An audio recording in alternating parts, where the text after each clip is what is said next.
Lila had barely known her father, who had left her family when she was young.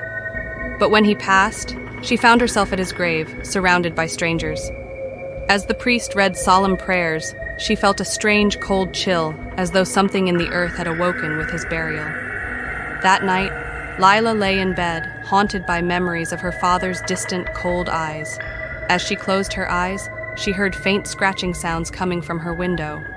But when she checked, there was nothing there. She returned to bed, dismissing it as her imagination. Lila drifted into a restless sleep, only to dream of her father clawing at the inside of his coffin, his dirt-covered hands reaching up as if trying to break free. She woke up gasping, heart pounding, with an overwhelming urge to return to his grave. Unable to shake the nightmare, Lila returned to the cemetery. The moon was full, casting an eerie glow over the graves. As she approached her father's plot, she noticed the soil looked disturbed, as if something had pushed its way to the surface.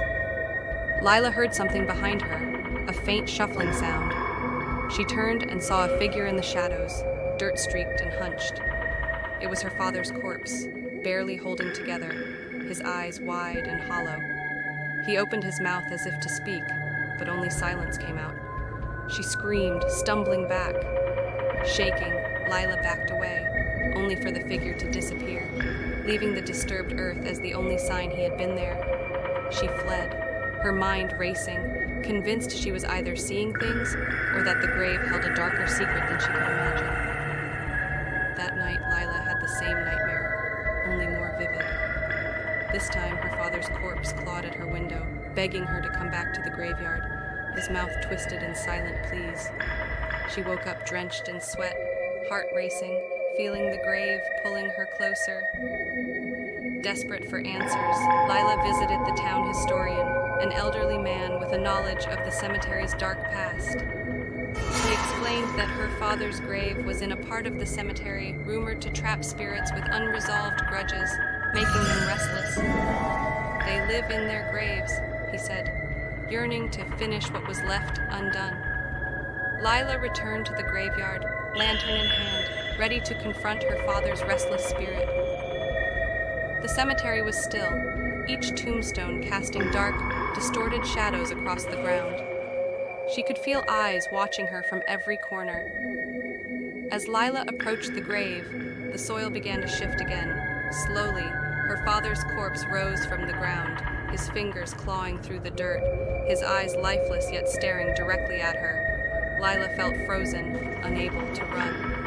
Her father's corpse stretched a hand toward her, his mouth open in silent agony.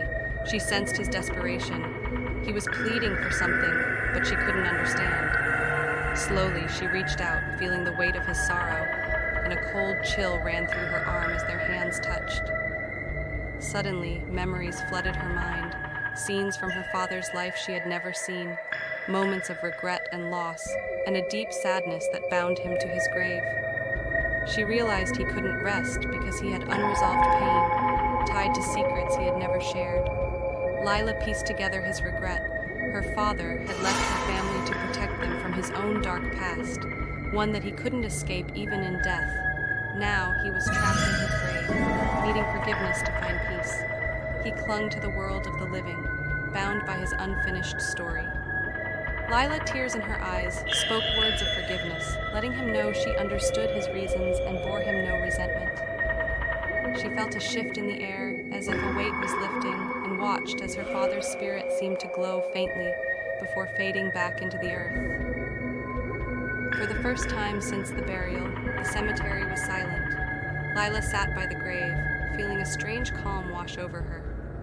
She looked around, and for a brief moment, it felt as though the other graves, too, had quieted in response to her father's release. With a sense of closure, Lila returned home. The nightmare she had feared for nights felt like a distant memory. She knew she had given her father the peace he had longed for, and for the first time in years, she felt free of the weight of his absence. As she lay in bed, just before drifting off, Lila thought she heard her father's voice, faint but kind, saying thank you. She smiled, knowing he was finally at rest. the cemetery was no longer a place of nightmares, but a place of peace.